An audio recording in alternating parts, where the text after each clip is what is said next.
My name is Michelle D. Allard-Brenner. It is Monday, July 17th, 2023 at 10:15. This is the New York State Appearance Enhancement Advisory Committee meeting. We will go ahead and start with board members doing roll call. So obviously myself, Michelle Brenner, chairperson to the board. Leanne Shade, board member. Erin Maven, board member.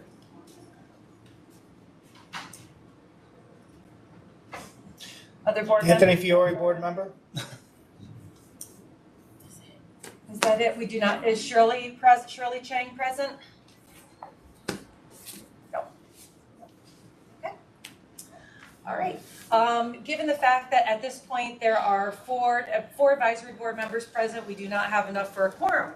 Unfortunately, we are not able then to go ahead and approve the minutes for September of 21, October of 21, April and May of 22, October of 22, and May of 23. We'll put that off till hopefully our next meeting when that can be accomplished.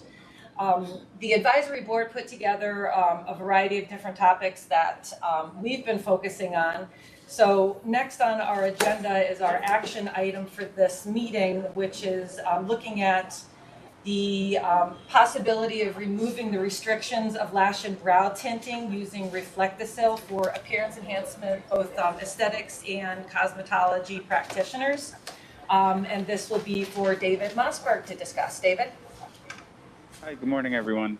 Morning. Can everyone hear me okay? Mm-hmm. Yes. Yes. Okay, great. So actually, I'd like to introduce the board members, as well as everyone else, to Josette Rocco. She's an attorney in our counsel's office, and she's working with the counsel's office and the division on that specific issue. So I'd actually like to turn it over to Josette, and she'll be able to provide more information to the board members and the public. Josette? Perfect. Hey, that's me. So the FDA approved the use of silver nitrate for dyeing of eyebrow and eyelash tinting. And New York State's prohibition on that dyeing recently got a lot of news attention. So the department is considering promulgating a rule to allow for the dyeing of eyelash and eyebrow tinting. So we're just interested in hearing from the board if you have any opinions on this. You can contact me. Yeah, that's what I have now. Rosette, we actually had submitted, obviously some of the documentation you probably saw, but I did put through an actual proposal also that all of the advisory board members were in agreement and support of allowing lash and brow tinting for licensed cosmetologists and estheticians. One of the things that we found that was really great also that the FDA did in conjunction with their, I guess, quasi-approval of that, approval of that particular color, was that the use was for professional use only. And that really meant a lot to us as board members. We've discussed with the board itself here several times as well, that this has been, oh my gosh, years and years people have been performing the treatments. So it was, vegetable dyes or a variety of different things that they were using. So we really wanted to push for the approval of the ability to be able to professionally do this, just for the safety of the consumers as well as the practitioners, and especially given the fact that the FDA did approve the color now. It was just one more thing we could add to our services. Thanks. Anybody else? Seconded. Yep. Is there anything else you need from us? I don't think so. Dave, did we need anything? No, the proposal that you were speaking about, that was already shared with the division staff, is that right? I emailed it a week ago. Yeah. Yeah. I emailed it to David Right. Jody? Right. So no, I think we have everything. It's just the department. We just need to consider implementation, their policy considerations, as well as also timing concerns. So that's what Josette and I are reviewing and considering. And so I think we have everything. But of course, if any of the board members has any particular concerns that may not have been part of that proposal, should feel free to reach out to Josette or myself to make sure that we can consider it as we move forward. So there's no determinations made as of yet. It's just something that we're still working. Okay, perfect. Okay, excellent. Thank you, both of you. Next on our agenda are 4 topics for new business. The first is a subcommittee for textured hair, and I'm going to turn that over to Erin Maven to talk about. Erin? Hey, good morning, everyone. My name is Erin H. Maven, advisory member / educator and cosmetologist appointed by the Secretary of State, as well as Vice President of Education Development and co-founder of the Natural Hairstyle and Braid Coalition, known as the NHBC. I am responsible for spearheading the transformation of textured hair education in both private and public education sectors. I'm here today to talk about the state of curriculum, testing, certification, and licensing in New York State for textured hair. Per the Secretary of State's office, I am going to read through the concerns that I brought up to their office and that they wanted me to present today. Okay, so Assembly, so you can take notes, please, take lots of notes. Assembly Member Gary Pretlow's bill, A0089A, was enacted into law in 2017. And bills A6927/S6528 passed in June 2023, both mandated an advisory committee to be created pursuant to the articles of each bill to advise the Secretary of State on texture education for curriculum and testing in cosmetology and/or natural hairstyling. Section 1, lines 5 through 14 in Bill A0089A. There shall be established within the department an advisory committee which shall consist of 9 members broadly representative of the appearance enhancement industry, including 1 person engaged in the practice of either nail specialty or waxing, 2 persons engaged in natural hairstyling, 1 of whom shall be knowledgeable in the practice of styling techniques which place tension on the hair roots, and 1 of whom shall ensure strict adherence to quality services for all clients of all hair types, including but not limited to curl pattern, hair strand thickness, and volume of hair. 1 person engaged in aesthetics. Section 2 from the same bill, lines 5 through 13, the advisory committee shall advise the secretary on all matters relating to this article, and on such other matters as the secretary shall request, and advising the secretary on matters concerning professional education or curriculum, inclusive of the maintenance of cultural and ethnic awareness within the prescribed curriculum in regard to hair types, including but not limited to curl pattern, hair strand thickness, and volume of hair. The advisory committee shall, to the extent practicable, consult with the state education department. This act shall take effect immediately. So in June 2022, Bill A6927/S6528 for texture education and testing was introduced by legislators and passed in both the Senate and the Assembly and is currently awaiting Governor Hochul's signature. It states in promulgating such rules and regulations, the secretary shall consult with the State of Education Department, the advisory committee established pursuant to this article, any other state agencies and private industries representatives as may be appropriate in determining minimum training requirements.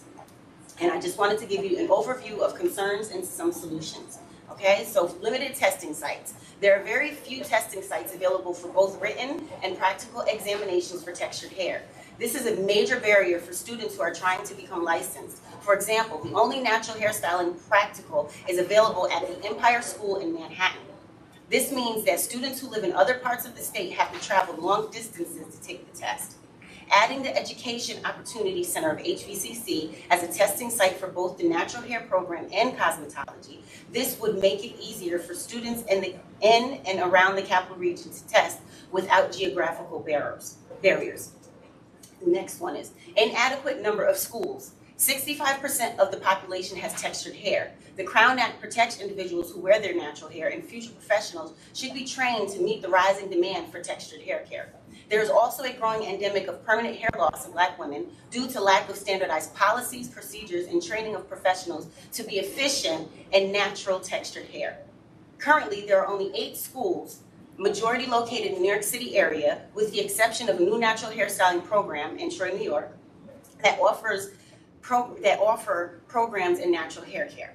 This means that students who want to become licensed in textured hair have limited options. Many students are forced to attend cosmetology schools that don't offer comprehensive training in natural hair care. This leads to students not being prepared to work with natural textured hair clients, not only on the clinic floor, but in the professional sector as well.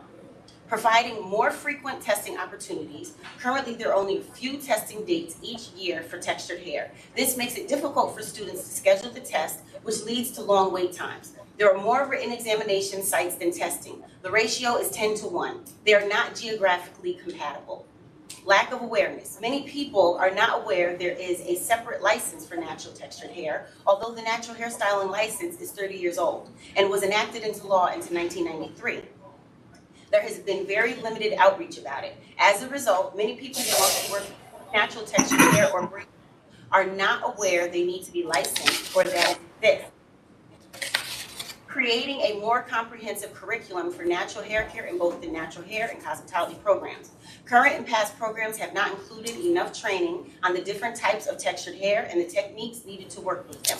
This can lead to students not being prepared to work with natural textured hair clients, not only on the clinic floor, but in the professional sector as well. And based on the NHBC's research and working with various legislators, the best course of action to ensure compliance of Member Pretlow's bill is to call on all relevant parties, Appearance Enhancement Advisory Committee, Department of Licensing, Department of Education, and the Secretary of State to set a meeting date with all departments listed to assure we are all in alignment moving forward to bring Assemblymember Gary Pretlow's law A0089A into compliance, outline and implement the creation of the subcommittee, i.e. initial meeting date, who will be in attendance, meeting schedule, and voting. And last but not least, create a realistic timeline to execute the measures put forward by the suggested subcommittee comprised of current members of the Appearance Enhancement Advisory Committee and experts from the industry. And these are the ones that I suggested to the Secretary of State, Diane C. Bailey, Diane DaCosta, Deborah Hairbay, and Lakeisha Foy. And of course, members from our lovely Parents and Enhancement. So I thank you for your time, and that's all. Excellent. No, that's great. Any questions for Erin? So Erin, everything's been passed. We were just waiting for this to be signed off by Governor Hope. Yes, however, there's a law that's already a law that is not in compliance. And that is to form the committee and have 2 natural hairstylists on this advisory committee to be able to advise the Secretary of State on updates needed for curriculum based around ethnicity and cultural needs. Just that. I have a question. Yes.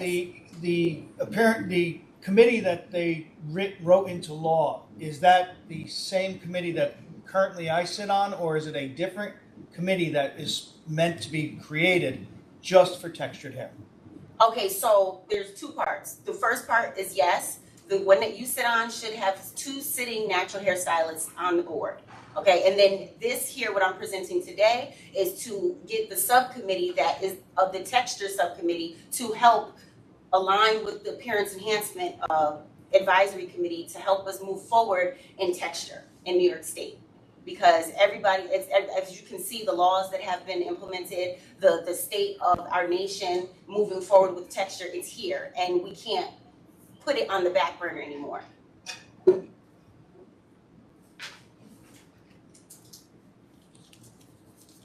So it'd be 2 subcommittees, 2 9-people subcommittees? No, so our Appearance Enhancement, Correct. and then just a separate subcommittee Got it, for texture. A texture subcommittee that's going to help get all of this stuff, you know. And would that subcommittee have to be, would the people who become part of that subcommittee, would they have to be put into place by the Secretary of State? Yes, and I've already sent my suggestions. Good. And so I'm opening up to see who on the Appearance Enhancement Committee would want to also be a part of that committee. Yeah, so we need some, like myself, I'm obviously gonna be a part of that, but we need other members to be a part of that committee as well. Because we want it to be a cohesive group, so we're not just, one-sided, but we're bringing all of the elements together so we can push the law and legislation and make sure it's compliant. Excellent. Any questions, anybody? Erin, I think that's great. Thank you. Thank you for the information. I think this is one of the things too that we're working on. And David, I think at least for myself, I'll speak for myself on this, but trying to get my footprint down and wrap my arms around the legality of what we can and can't do and how things work. I struggle with that sometimes because I know we can bring stuff to the board, but we don't really have a lot of say in legal issues and moving things forward. I guess a little direction or insight for you might be helpful on how we can better do that, if you even have an answer for that. I might have an answer. So the advisory committee itself, so the appointed members that are appearing today, they can advise the secretary on basically anything that concerns Article 27 of the General Business Law. So anything that relates to the field of practices that is subject to our regulation. At any point, really, this body can create sort of a specialized subcommittee to address and make recommendations on specific things. And whether or not, in some instances, there's a legislative action that requires the creation of a special subcommittee. And in other instances, it's just whenever this body believes that there's something that's important that needs sort of more regular or special attention that could be addressed in the periods between these regular formal open meetings.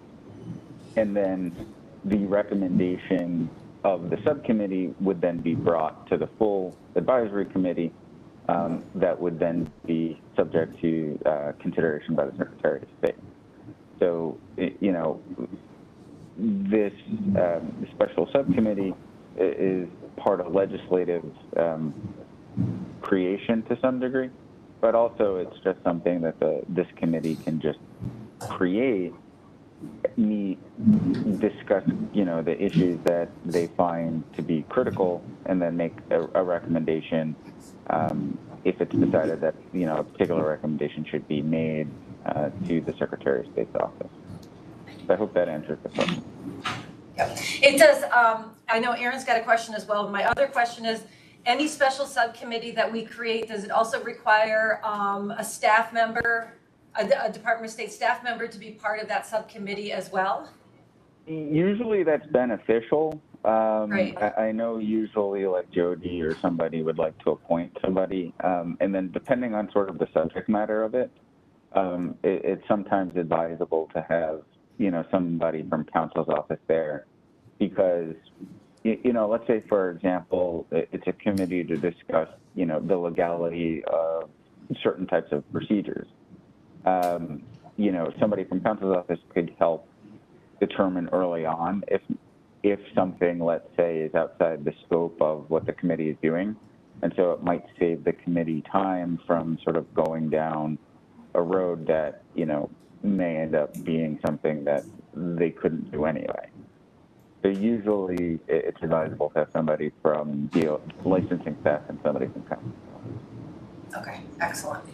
So I just had a couple of, questions. The one question I had was, how can we create more transparency when it comes to new laws that impact our industry, right? Because I feel like our committee, we're not really aware. I found this information because I'm a nerd and I Google stuff and I read, but not everybody here is privy to, thinking in that manner. So how can the state communicate with us, whether it's sending an email, a communication to say, this is what's happening in 2023, right? And I also know that there's a new textbook from Milady Standard that when I spoke to some people in the Department of Education or whoever it was, they weren't aware there was a new book and they didn't actually have the new book. So I think it's important that when these changes happen in our industry, we're aware so we can bring it into, our meetings.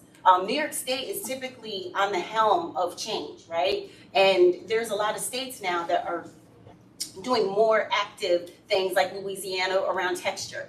We have the opportunity to stay and be more progressive with our movement when it comes to information that we're finding out on the back end, right? So there's a law that's been passed or is getting ready to be signed by the governor. I'm pretty sure nobody in here has that information until I brought it to them today. So I think it's important that when those things happen, we get a communication that says, by the way, this bill is in holding or this bill has been passed, so that way we can then be up to date on everything. Right. So, with respect to the 2 points, I would say with respect to like the new textbooks and things like that, that's not really sort of a legislative issue, so I can't really speak to information about the textbooks and sharing information of that sort. But what I can say is with respect to legislative matters, we do have a legislative council as well as a director of intergovernmental affairs at the department. And usually when there's any sort of legislative action or bills that we would call sort of two House bills, usually we are informed of that, and the department generally won't comment on any bills that haven't been passed by both houses, even if it's a two-house bill. They actually have to be passed first. But I do know, I believe back in like March or something, we did send out a communication to the industry about particular practices and procedures.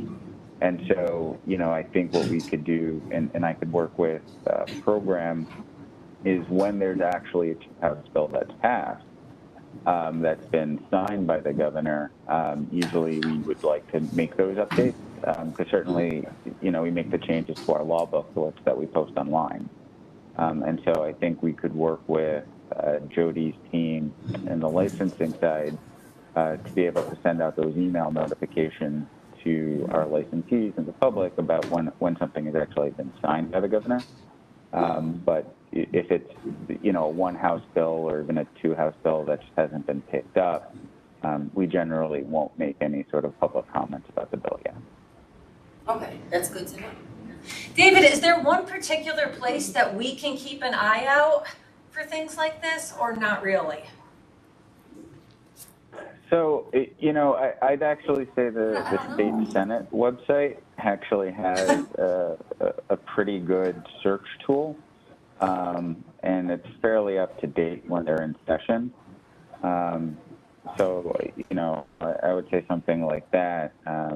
But, certainly when something is signed, procedurally, when a bill is signed that implicates, the Department of State or our licensees, we are usually asked by the governor's office to provide a comment in something called a 10-day bill memo. And so, when those happen or when those actions take place, I think that would be an opportunity where we could work with, licensing and share that with all of our licensees. So everyone knows that they register online and they have to have an online account to transact business. And so that's how we found it, I think, to be, pretty good at communicating with our licensees. So, I don't know what we did back in 2017 when they changed the advisory committee standing, but I don't know that we had that capability back then, but I know that we do currently for sure. And this is the last thing. On the website where it says Parents Enhancement Committee, I think we need to put back the natural hair stylist line, and that they are vacant, but they should be filled. Oh, you're talking about board vacancies? Yes, it's not stated on there. It just says hairstylist. Yeah, it just says hairstylist, and then it says vacant, it says cosmetologist, hairstyles. There should be 2 spots that say natural hairstylist. There used to be, and then I believe it was like, They're like implying, and that should say natural yeah, it should say, hairstylist. yes. So we have to add that back. It was on there before, and then it got removed. Because a cosmetologist It's not a natural hairstylist. David, that would be great if we could have that insight when you've got that 10-day bill memo. Because we, and as the advisory committee grows and our seats get filled, hopefully, I mean, there's not a single one of us that would not be completely open to try to get that information out there via different ways. I mean, we have assets obviously through the school and through graduates and through other things as well. So we could certainly help to get information that's out there, and that would be huge for us. Any other questions? Thank you. Next under new business is cosmetologist versus esthetician's license requirements, and forming a subcommittee. And I'm gonna chat about that, and I've been on this particular board since I think 2016 and involved for a while. We've talked about this a million times, and if I'm not mistaken, I think, David, we've even had this conversation at one point. It's quite a hurdle to jump through, I believe, but I think it's really important to take a hard look at separating the aesthetics licenses from the cosmetologist licenses. Still, even from the mid-90s when the individual aesthetics waxing and nails was introduced, they never separated them from cosmetology. The education's completely different. It's completely different. Cosmetologists spend a total of 60 hours covering makeup, skincare, facials, skin physiology, where aesthetics does 600 hours of it. Cosmetologists are not at all educated or trained coming out of school to be performing facial treatments and working as estheticians, or even really nail technicians, maybe manicures and pedicures, but certainly not artificial work, whereas the nail program's 250 hours of just nail work. I think our big responsibility, although we have several different objectives, is obviously protecting our consumers, and the only way we can protect our consumers is if we know that our licensees are properly educated. And that comes from our curriculum. And if you even just look at the core curriculum of cosmetology versus aesthetics versus nail specialty, they're completely different. They're completely different. So now what we're seeing is as all of our professions have advanced, but now we're seeing people getting into all of the different skincare treatments and potentially ablative treatments and all the things that we're dealing with for scope of practice. We have cosmetologists that have no skin training at all out there performing microdermabrasion and microneedling and dermaplaning and all of these other things. Now, many of them have taken classes in them, but a one-day dermaplaning class for 7 or 8 hours does not cover the skin physiology, disorders and diseases and sanitation that you need to understand who you should and shouldn't be working on. From the legal standpoint in the state of New York, I know it's an enormous hurdle to try to somehow separate this.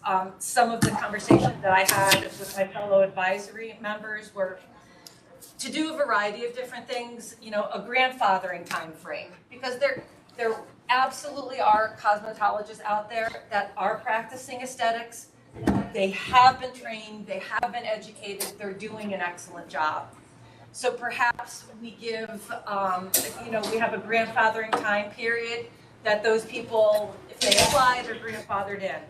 Or we have a time period that licensed cosmetologists can sit and take the aesthetics exams without any of the education. And then should they pass, they then hold a dual licensure in the state of New York. But I just feel we're running a little ragged just with our aesthetics licenses in the scope of practice.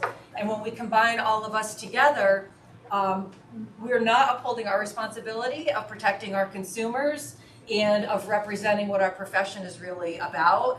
I don't think at any level when it comes to that. And what I see also is I see licensed cosmetologists who've been working for 20, 30 years. And they say, I can't do it anymore. I can't do this. I'm going to do aesthetics now. I've been licensed for 30 years. I'm like, that doesn't mean anything.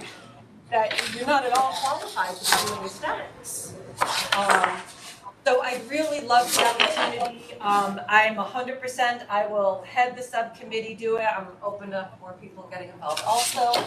But to put something together and outline, David, from yourself or from anybody on the DOS on what I can and what we can and can't focus on and how we should even go about something like this would be terrific. But I really think we're at a very critical time that this is something we need to look at. I understand it's a hurdle, but someone's got to do it someplace.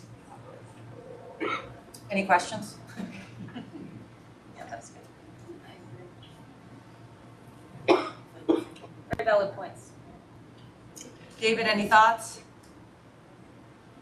So just so I understand, it's your interest in ensuring that Cosmos receive additional training in aesthetic type work, or is that basically it, like requiring them to do something else? Well, I think that we need to come up with a crossover time period, because in New York State, we've allowed it forever. We can't just say, okay, as of tomorrow, that's it.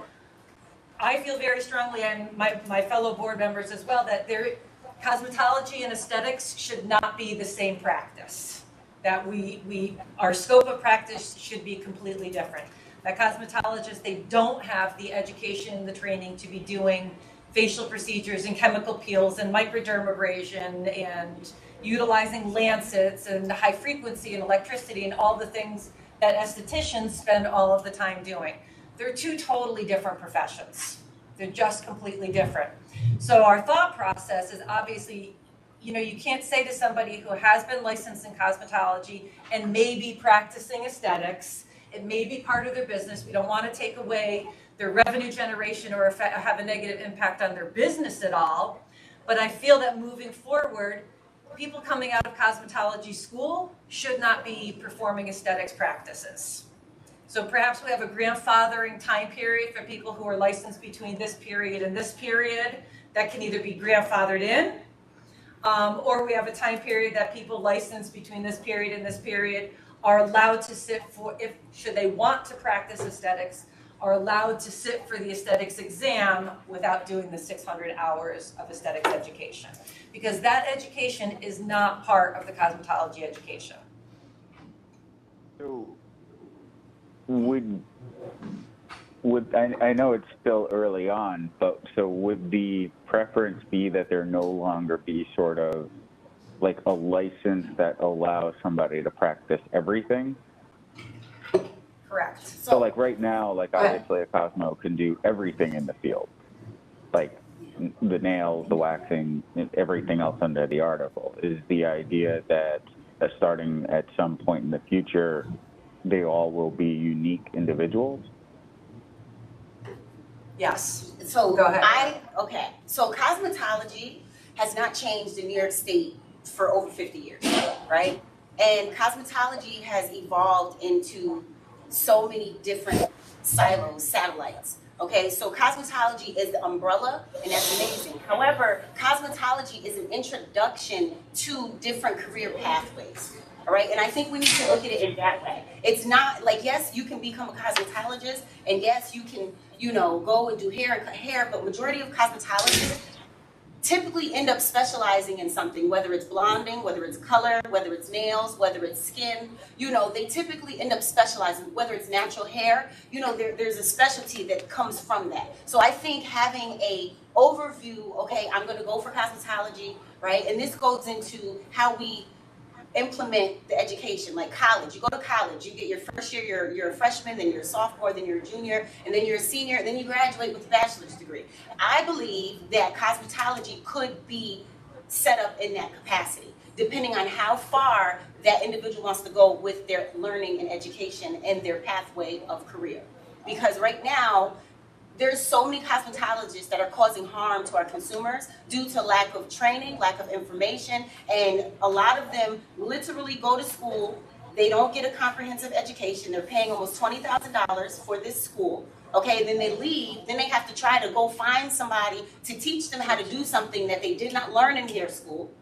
So now they're out there in the world and they may find someone that's not really the best. So now they're learning how to repeatedly practice poor procedures, okay? And then that in turn falls into the harm of our consumers, which goes into the health and safety of the public and spread of disease and bacteria. So we have to start at the head. The head is cosmetology, okay? And it's really addressing the issues. As estheticians, it should be separate, because when you go and you're, like you said, you're dealing with, you can create scarring if you do not use these products or tools properly.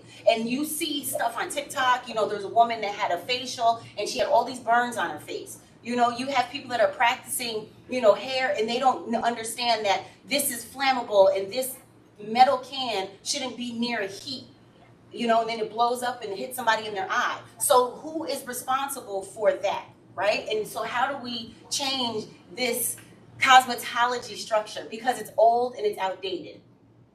I think, to add to Erin, I think not that this is an easy change at all, It's but not. part of it could be the core of the education, because it hasn't been changed. So realistically, we've got aesthetics education, we've got waxing education, we've got nail specialty education, and we've got cosmetology.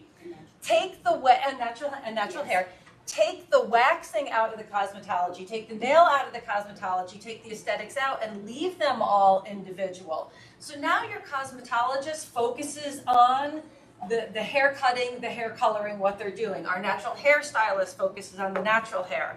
So now we have, in a sense, your college of skills, Yes. and people can go for what they utilize it. And I'll tell you, I've had the experience, we work very closely with several BOCES programs that are cosmetology programs in New York State from quite a distance. And the BOCES programs, they'll bring their cos students into ASI because a lot of them want to get into aesthetics. And we've actually chatted with cosmetology instructors that have been teaching for a very long time. And we talk about waxing, and they say, oh, well, we don't do any facial waxing. Like, what do you mean you don't do facial waxing? Well, we just do body. We don't want anybody to get hurt. I said, well, I understand that, but now your students are graduating with a cosmetology license and they have no idea how to do an eyebrow wax. You don't think that's dangerous? So it just, it starts at the education, and you're 100% right. Cos education has not changed in over 50 years. And if we remove that content from the cosmetology curriculum, it makes it much more streamlined for all of the professions, including the cosmetologists, so the students have a clearer definition of what I can and can't do. Because what I've also seen, and I know I'm babbling, but what I've also seen is students that talk to the wrong person at a cosmetology school, and a student comes in and says, well, you know what, I'm not really sure what I want to do. I'm kind of thinking, you know what, I want to get into natural hairstyling, or I'm kind of thinking makeup is my thing, or facials. So now you have a director or an owner, whoever, at a cosmetology school saying, oh, come to cosmetology school because this license covers everything. You don't have to do anything else.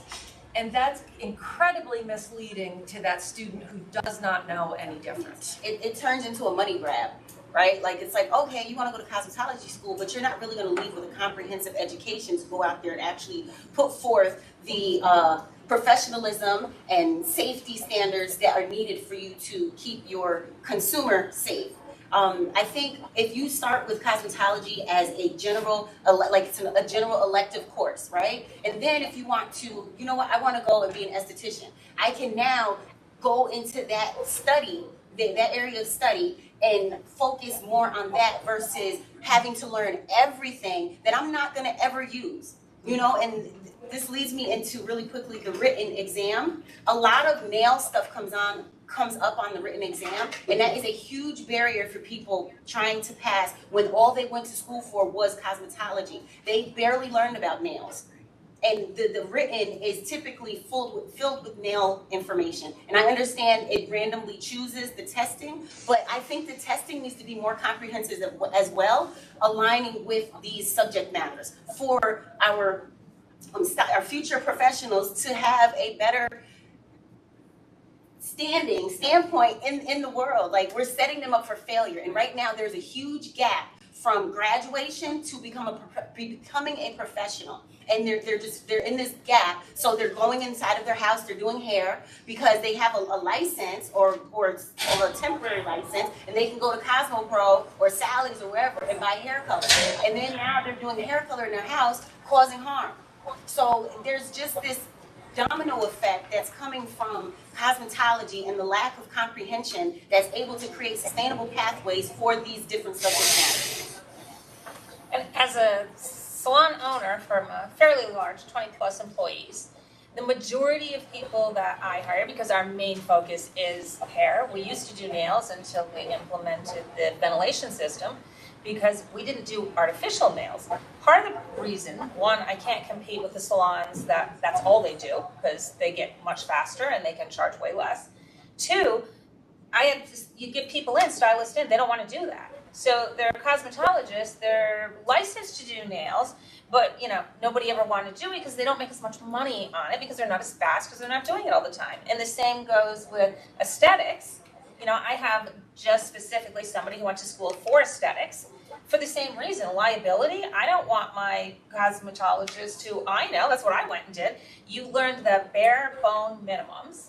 And to use a lot of the stuff that's out there today, whether it's the products and or the machines that they have, like dermablation and stuff like that, they just don't have the knowledge or the skill. They haven't been taught to do that. So I don't want them as a salon owner doing that. I don't want that additional liability. But most of them don't want to do it anyway.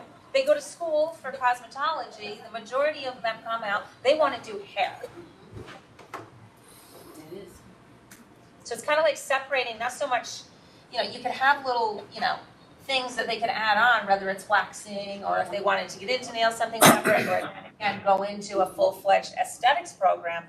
But to actually have them be licensed to do that when they come out from a full-fledged cosmetology program, I just don't think with 1,000 hours that New York is staffed up for, which is one of the lowest in the country, is, covering enough of that information to protect our consumers. They need continued education. Yeah, CE hours? Yep, CE Required? hours. CE hours. As a lot of states do. Yes, Chicago, they're very, very successful in that. Which some of this stuff that they've been talking about will actually lead into a little bit of our next topic. Okay. Any questions?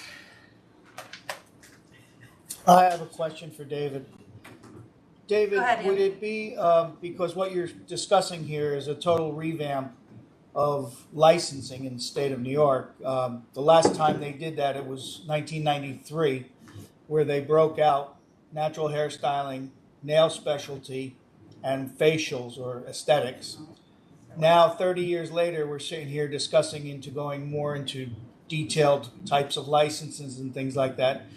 David, is it the state Department of State Division of Licensing who creates the laws, and then the Department of Education follows with curriculums and things to meet those criteria, or is it a combination of the Department of Education and the Division of Licensing who work together after the law is, who creates the law? Or if, let's say this goes forward and there's a total revamp of licensing in the state of New York, who would be first?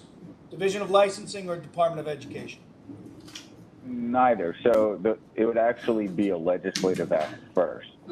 So much like what was discussed earlier in terms of the process, you'd have to have, the state assembly, the state senate individually bring their own bills. Both versions of it will have to be passed by both chambers.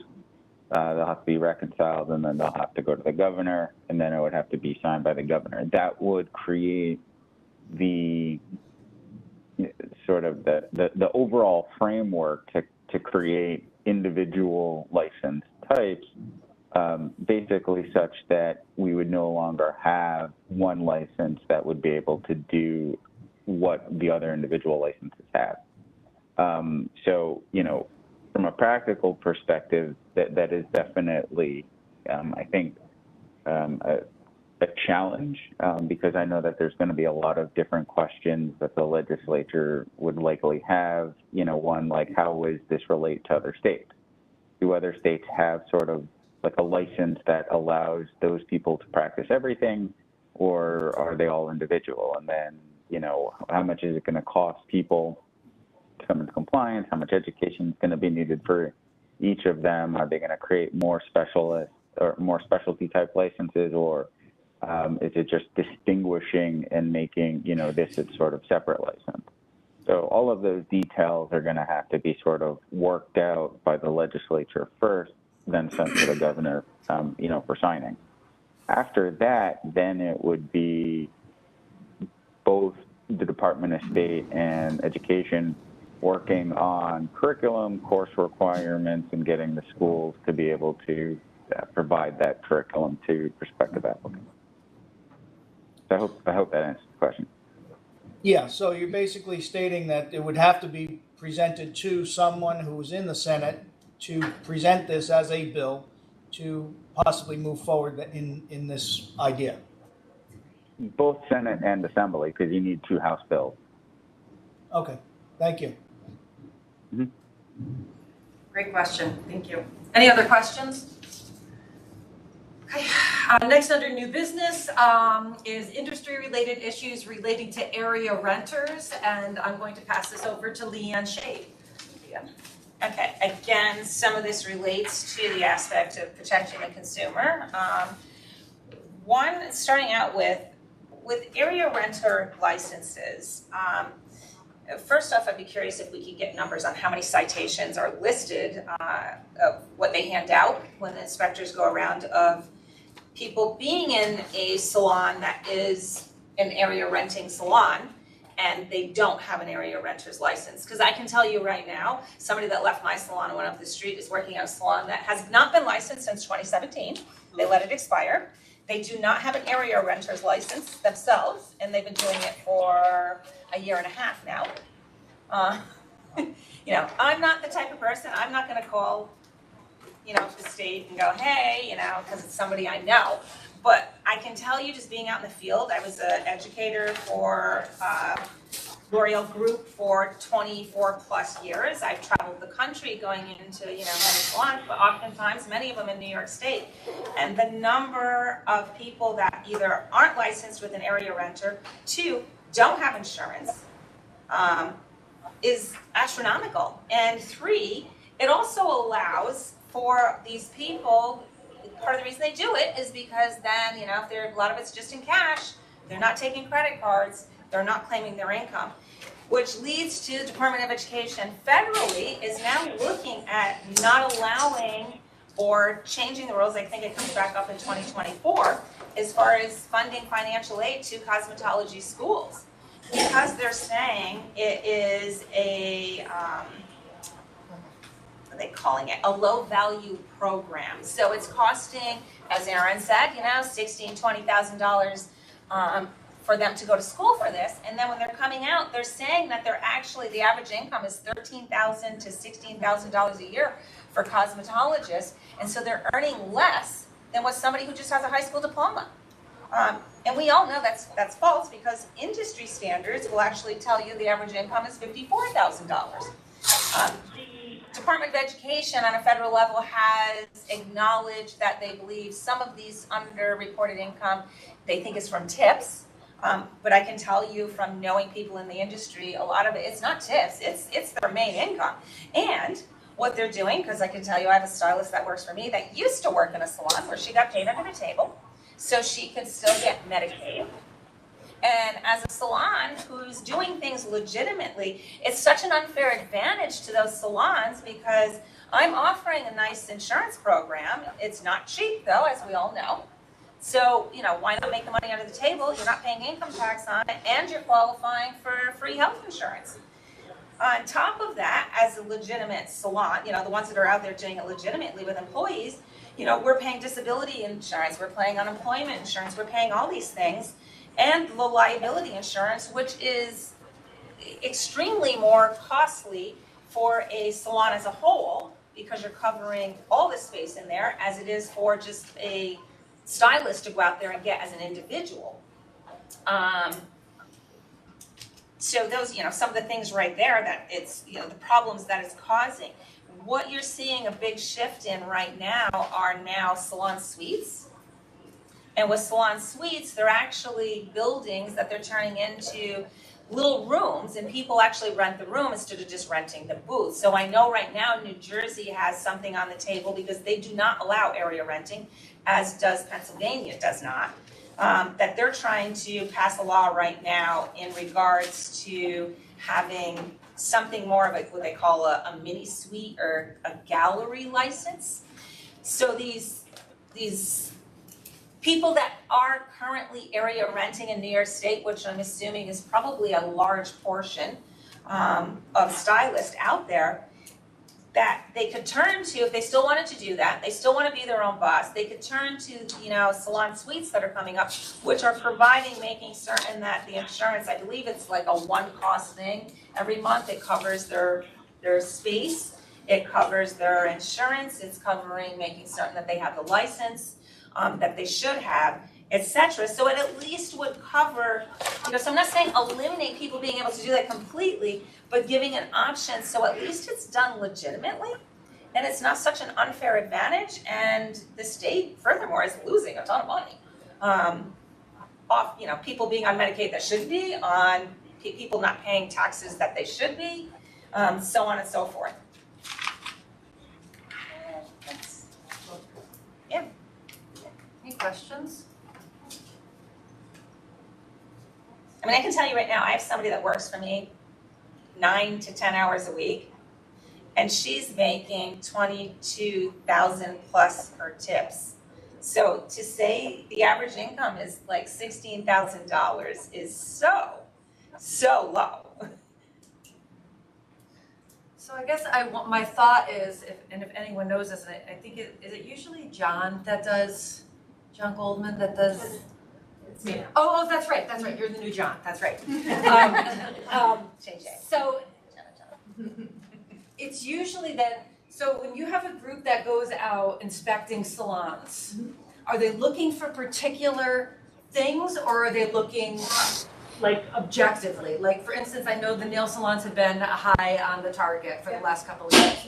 So are they looking at just the licenses of the nail technicians, or are they also looking at renters and the business licenses and all of We those? look at everything. Yeah. So during a normal inspection year, we don't normally focus on a particular license. We're stopping everywhere we can within our time frame. We're hitting nail salons, hair salons, barber shops, waxing, and you name it, we see it, we stop. Yeah.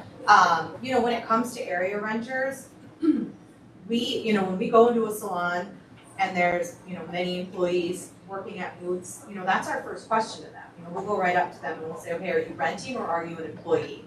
And then if they say I rent, okay, where's your area renter's license? Oh, I don't have one, I don't know. So then they get written up as an unlicensed business. We discuss the entire process with them. We usually like to handhold in those sort of situations because sometimes it's truly they just weren't educated, they didn't know. Sometimes it's probably the opposite, it's what you're talking about, that they're trying to just fly under the radar.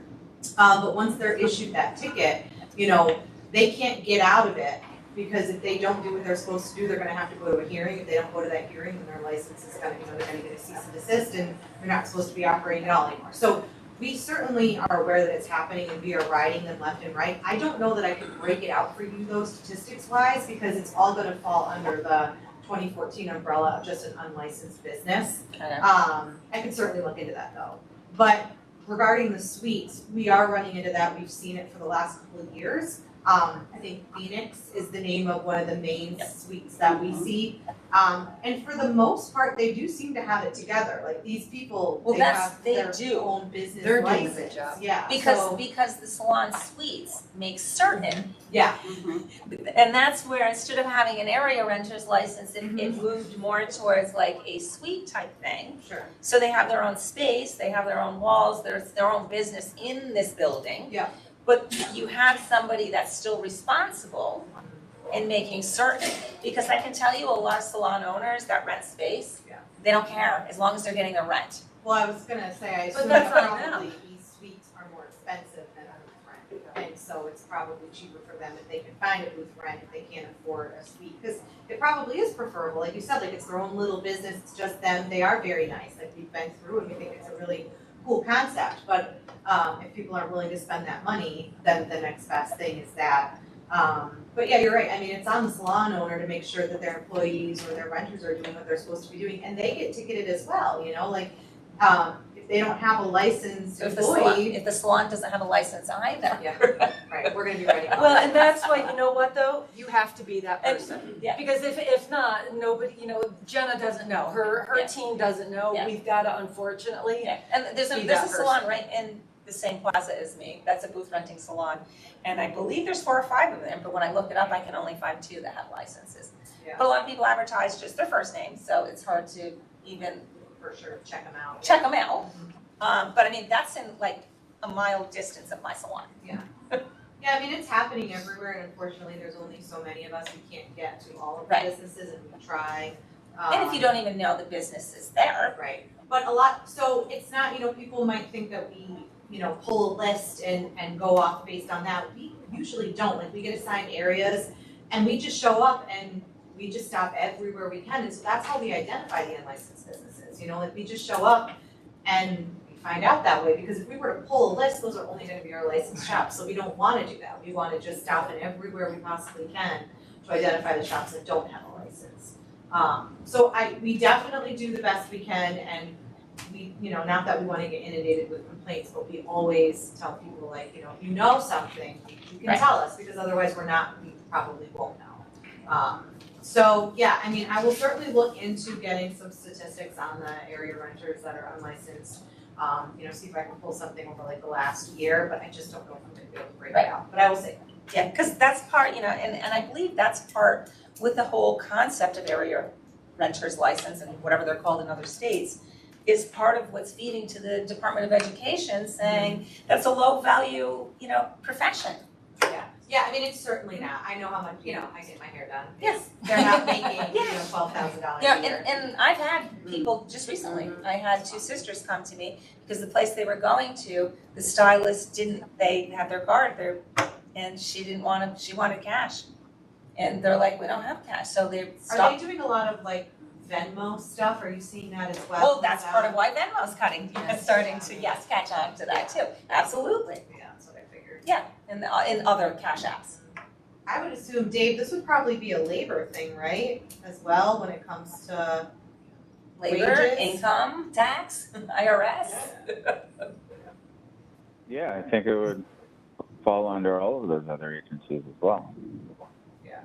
we used to do like referrals to other agencies, and so maybe we can look at that when we start, initiating that program again. Maybe when we go in, we ask, you know, how is everybody being paid, and if anybody's a little like sketchy, we can do an agency referral that like, hey, when DOL's out in the field, you might wanna check out these shops. I don't know what their protocols are, but. My payroll got audited once by the IRS federally, and they came in, started looking at my books, and she was probably there a half hour and was like, wow, you like pay like your people a lot of money, and I go, yeah, I'm legitimate. Yeah.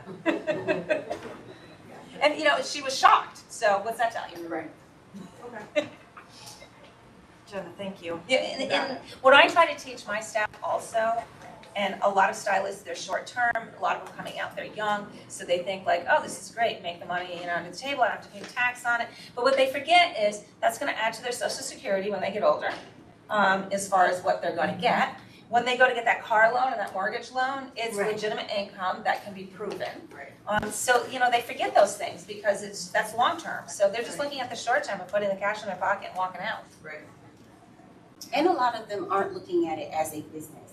You know, Well- like I am a professional, this is my business. It's really like, oh, I just do hair, you know, because it's that stigma of hair is just a hobby that people do because they couldn't make it in anywhere else, when that's far from the truth. Or the other thing is they go rent a booth, which, you know, you walk in and you say to the person, you know, hey, I want to rent the space. They're like, okay, let's do a little contract. And all of a sudden, like, yeah, I opened my own business. Like, that's not really opening a business because it's nothing what I had to do Yeah. right, to open a business. Okay, thank you, Leanne. Next then, under new business is our next advisory board meeting scheduled for September 28th at 10 a.m., not 10:30. That is. Right, Lauren? Next meeting is September 28th at 10. Perfect. And then on agenda, public comment period. Any comment from the public? I just applaud everything that you guys have talked about, because it's the things I've been thinking of. Excellent, thank you, thank you. All right, then, if any questions on, or comments or statements on anything? All right, look at that, an hour on the nose, 11:15, and we will go ahead and adjourn the meeting until September. Thank you, everybody. Thank you. Will you guys keep these for next time? I think, yes, Lauren keeps them. So,